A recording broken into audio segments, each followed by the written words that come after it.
Hey everyone, welcome back to Campus Talks. I'm Ethan. And I'm Olivia. Welcome back, everyone.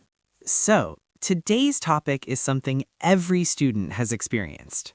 Oh, yes, something stressful, emotional, and sometimes very dramatic. Group projects.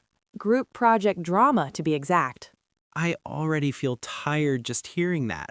Same, I have so many stories. Okay, let's start simple. Do you like group projects? Honestly, no. That was very fast. Because it's the truth. Why not? Because not everyone does their job. Ah, the classic problem. Yes, there's always that one person who disappears. Or worse, the one who says, I'll do it later. And later never comes. Exactly. What about you? Do you like group projects? It depends. That's a very safe answer. No, really. If the team is good, it's fun. If not, it's a disaster. I agree with that. I remember my first group project. I thought it would be easy. Let me guess, it was not. Not at all. What happened? So we had 5 people in the group, Okay, that sounds normal.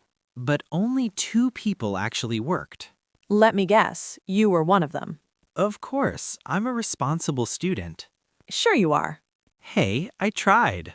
So what did the others do? One person kept saying he was busy. Busy doing what?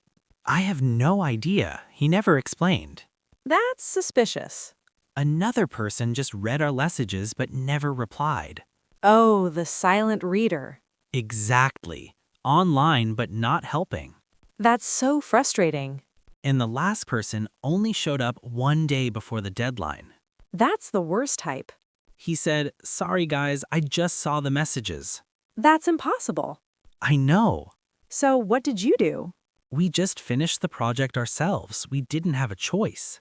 That's really unfair. It is, but we didn't want a bad grade. I had a similar experience. Really? Tell me. In my group, everyone was actually active, but we had a different problem. What kind of problem? Too many opinions. Oh, that can be dangerous. Yes, everyone wanted their idea to be used. So you couldn't agree. Exactly, we spent hours just arguing. That sounds exhausting. It was. One person said, "This idea is better." Another said, "No, mine is better." And what did you do? I tried to be the mediator. Of course you did. I said, "Okay, let's combine our ideas." That's actually smart. Yes, but it took a long time to convince everyone.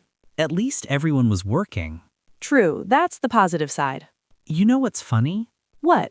Group projects are supposed to teach teamwork. But sometimes they test your patience instead. Exactly. I think the biggest challenge is communication. Yes, if the team communicates well, everything becomes easier. And also responsibility. Everyone needs to do their part. Not just 1 or 2 people doing everything. That's not a group project anymore. That's teamwork for 2 people. And free riders. Yes, free riders. So, do you have any tips for surviving group projects? Yes. First, divide the tasks clearly. Good point. Second, set a deadline before the real deadline. That's very important. And third, communicate regularly. I like that. What about you? I would say choose your team carefully if possible. That's true. And don't wait until the last minute. Yes, please don't do that. Also, keep all the work documented. So you have proof of who did what. Exactly, just in case. That's actually very useful. You know, even with all the problems, group projects can still be fun sometimes. Yes, especially when you have a good team. You can share ideas, learn from each other. And maybe make new friends. That's the best part. So group projects are not always bad. Just unpredictable. Very unpredictable. So, if you're dealing with a group project right now, Stay strong. be patient. And communicate clearly. You'll survive. And maybe you'll get a good story out of it. Exactly. All right, that's all for today's episode. We hope you enjoyed this discussion.